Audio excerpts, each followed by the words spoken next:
Salah mengerti, dikira saya ini orang dialog, dikira saya ini orang Kristen. Tapi Anda di dalam argumentasi, sahabat, Anda dalam argumentasi saudara, di setiap piti saudara itu menyalah-nyalahkan Islam, menyalah-nyalahkan Nabi Muhammad. Berarti Anda merasa menang. Anda merasa menang berarti. Bukan Anda menyalahkan. Ketika ada yang salah, Anda yang menang. Makanya Anda bertanggungjawabkan setiap ucapan saudara yang berbicara mengenai akhlak. Boleh. Sabar dulu. Itu bagus. Nah, Iya, sabar dulu. Saya minta satu data di dalam Bible, kitab Anda, baik perjanjian lama atau perjanjian baru, tindakan yang jangan ketawa Anda, jangan ketawa. Dengar dulu. Tindakan yang dipercontohkan Yesus kepada ibunya Maria yang baik. Ada nggak Yesus pernah memanggil ibunya dengan panggilan mama? Itu aja dulu. Oke, nampaknya Anda salah mengerti. Saya tidak salah mengerti. Anda Kristen, Anda kafir, Anda laknat, Anda kafir, bukan Islam.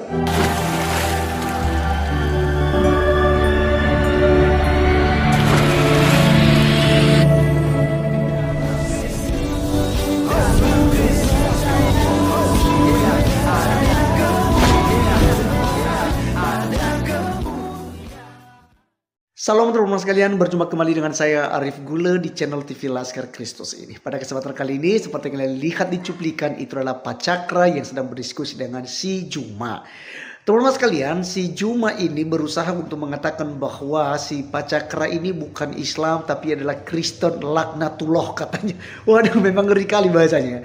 Bahkan dia mempertanyakan tentang Alkitab. Padahal yang mau didiskusikan oleh Pak Cakra adalah tentang iman Islam, tentang Al-Quran dan hadis, begitu ya, yang menyinggung Ustadz Juma ini dan rekan-rekan dan umat Islam terkait dengan fiti-fitinya selama ini. Dan Pak Cakra mau mempertanggungjawabkan hal itu, termasuk ya ketika kemarin-kemarin dia mengatakan bahwasanya itu Muhammad itu fiktif, sosok fiktif.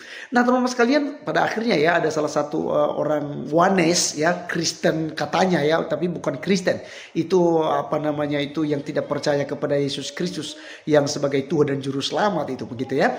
Jadi teman-teman sekalian, akhirnya ditangkap polisi gara-gara mereupload apa yang menjadi klaim daripada Pak Cakra. Nah teman-teman sekalian, ini ngeri sekali karena cuma menanyakan Alkitab, tapi sebenarnya Alkitab ditanyakannya, tunjukkan itu konyol sekali pertanyaan seperti itu. Yesus jelas menghormati ibunya, berkata baik dengan ibunya, ya, bahkan dia merawat ibunya, begitu ya. Itu bisa dibuktikan baik secara sejarah maupun juga secara alkitabiah. Baik, kita akan simak diskusi mereka, tonton sampai selesai supaya tidak gagal paham. Teman-teman sekalian, berikut videonya. Ingin tunjukkan kualitas umat Islam. Iya, dalil Islam itu, saudara diam dulu. Islam itu dalil. Tidak ada dalil itu bukan Islam. Orang kalau berbicara Islam itu harus ada dalil. Makanya di Islam itu ikra. Saya kalau minta dalil sama Anda nangis nanti di sini. Bicara Islam itu bicara dalil, Bung. Rasulullah Muhammad SAW membawa risalah Islam itu dengan dalil. Ente mengaku Islam, mana ada Islam kayak Anda itu? Anda itu kafir, laknat. Paham? Allah saja menyanjung Nabi Muhammad. Ente setiap Anda buka piti, Anda memaki Nabi Muhammad. Anda ngaku Islam. Islam dari mana ente? Kayak Paulus ente itu. Begini, saya terangkan sedikit persoalan sikap diskusi. Bisa saya bicara bagaimana? Atau silakan? Atau memang kami akan mempersilahkan Anda berbicara kalau Anda memiliki dalil. Begini, saya tuangkan pemikiran saya. Nanti Anda ambil kesimpulan setelah saya bicara. Tidak bisa begitu.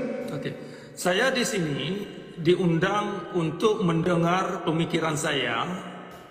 Tadi saya katakan waktu kita buka komal ini, saya bukan orang untuk berdebat untuk mencari menang.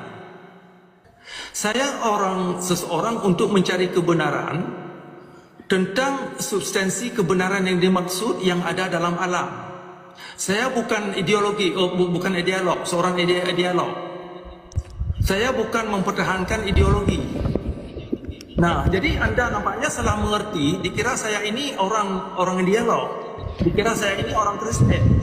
Tapi Anda di dalam argumentasi, sahabat, Anda dalam argumentasi saudara di setiap titik saudara itu menyalah-nyalahkan Islam, menyalah-nyalahkan Nabi Muhammad. Berarti Anda merasa menang. Anda merasa menang berarti. Karena Anda menyalahkan. Ketika ada yang salah, Anda yang menang. Makanya Anda bertanggungjawabkan setiap ucapan saudara yang berbicara mengenai akhlak. Boleh. Sabar dulu, sabar dulu, sabar dulu. Itu bagus. Nah, Iya, sekarang sabar dulu. Saya minta satu data di dalam Bible, kitab Anda, baik perjanjian lama atau perjanjian baru, tindakan yang jangan ketawa Anda, jangan ketawa. Tindakan dengar dulu. Tindakan yang dipercontohkan Yesus kepada ibunya Maria yang baik. Ada nggak Yesus pernah memanggil ibunya dengan panggilan mama? Itu aja dulu. Oke, nampaknya Anda salah mengerti pikiran Saya tidak salah mengerti. Anda Kristen, Anda kafir, Anda laknat, Anda kafir, bukan Islam. Oke. Tenang aja kawan-kawan. Tenang. Saya sangat tenang. Tidak. Saya sangat tenang. Anda Kalau aja yang ketabok. Anda seorang kafir laknat yang mengaku-ngaku Islam, tapi Anda itu adalah kafir. Seorang Islam menghujat Nabi Muhammad itu mustahil. Oke. Jadi ada beberapa kali belakangan ini saya mengeluarkan beberapa statements atau video. Di antaranya saya mengatakan bahwasanya penegakan syariat Islam sesungguhnya adalah penegakan kezaliman Nabi Muhammad dalam beragama. Itu satu. Nah, itu fitnah. Mana contohnya? Anda memfitnah, Anda menghina itu. Tenang dulu. Jadi ini saya terangkan. Coba sabar dulu, tidak perlu buru-buru Mas. Coba mana dalilnya coba. Yang Anda katakan sebagai landasan kezaliman dalam bersyariat. Tenang dulu, tidak perlu tenang dulu, dengar dulu. Coba sabar, coba memiliki kesabaran. Coba Anda berbicara pakai dalil, berbicara pakai dalil. Nah, itu adalah bagian daripada diskusi kami. Jadi pada ini saya ingin menerangkan tentang topik yang dipilih yang telah kami setujukan, yaitu persoalan kelayakan Al-Quran. Ya kan, kenapa kelayakan Al-Quran ini dipertanyakan sebagai petunjuk. Nah, jadi dalam kesempatan ini ringkas dulu, nanti karena ini bisa panjang dan perlu beberapa diskusi untuk kita terangkan persoalan kelayakan Al-Quran. Nah, saya kasih beberapa sendi pemikiran dan anda ini perlu mengkaji sendiri. Ya kan, perlu proaktif untuk mengkaji sendiri, untuk melakukan introspeksi, untuk melakukan meditasi atau renungan tentang apa-apa yang saya paparkan di sini. Nah, kenapa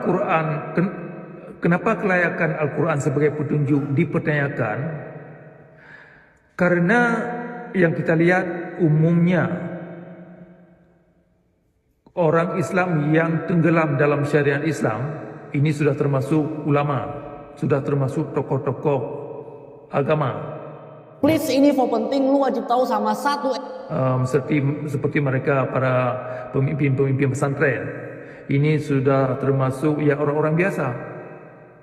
Nah, jadi semakin tenggelam umat Islam dalam syariat Islam, semakin zalim mereka jadinya, semakin sadis, semakin seram. Nah, kenapa demikian? Karena penegakan syariat Islam sesungguhnya adalah penegakan kezaliman Nabi Muhammad dalam beragama. Nah, kenapa penegakan syariat Islam melambangkan kezaliman, melambangkan kezaliman Nabi Muhammad dalam beragama? Ya, karena yang dipamerkan oleh masyarakat atau yang dipamerkan oleh kaum ulama, ya itulah sikap-sikap Nabi Muhammad. Makanya kaum ulama itu sendiri mengklaim dirinya sebagai pewaris Nabi atau warasatul anbiya. Nah, jadi apa saja yang ulama pamerkan kepada publik, ya itu melambangkan perangai Nabi Muhammad. Nah, jadi kalau kezaliman syariat Islam yang kaum ulama pamerkan, kepada publik, maka yang mereka pamerkan sesungguhnya adalah kezaliman Nabi Muhammad dalam beragama.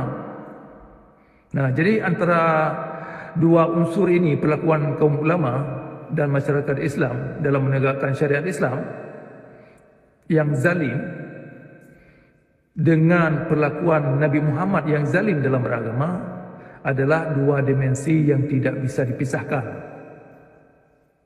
Nah, ini perlu digarisbawahi, perlu dicatat. Ya kan?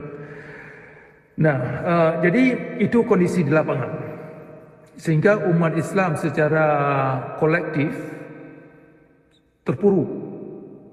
Dengan adanya syariat Islam membuat agama Islam ini bahaya. Bahaya terhadap diri kita sendiri dan orang banyak. Karena efek kezaliman yang dilakukan atau yang terjadi dalam perlakuan syariat Islam ini tidak hanya dirasakan oleh orang-orang Muslim lokal, tetapi masyarakat luas, masyarakat dunia, tidak hanya pada satu provinsi tetapi merembet ke provinsi-provinsi lain dan ke negara-negara lain. Nah, jadi korban syariat Islam itu, korban utama adalah masyarakat Islam itu sendiri, terutama kaum wanita. Nah, kaum wanita ini diperbudak, ya sama juga dengan orang laki-laki, cuman mungkin beda dimensi, tetapi manusia orang Islam ini diperbudak. Makanya dalam hal ini umat Islam tidak bisa keluar daripada apa yang telah digariskan oleh aturan agama. Nah, alasannya itu aturan.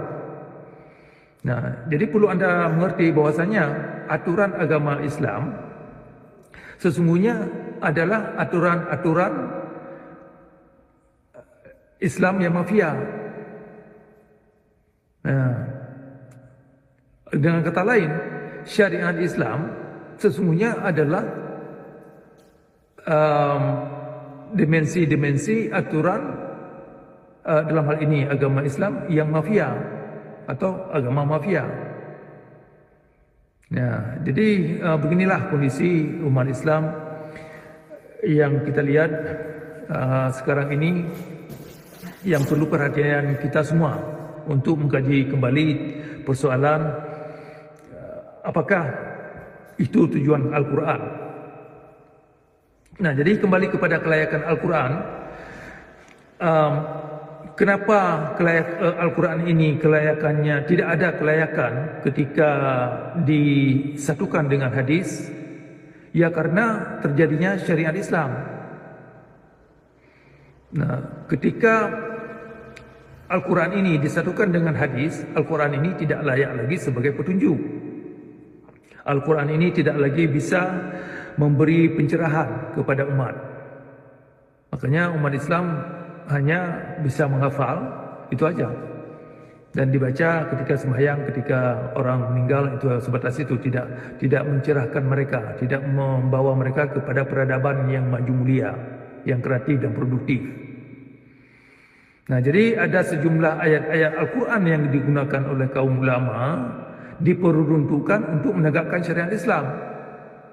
Sedangkan syariat Islam itu sendiri adalah cara-cara kezaliman dalam beragama yang diterangkan atau yang disinyalir oleh Nabi Muhammad, yang diterangkan oleh para penulis hadis atau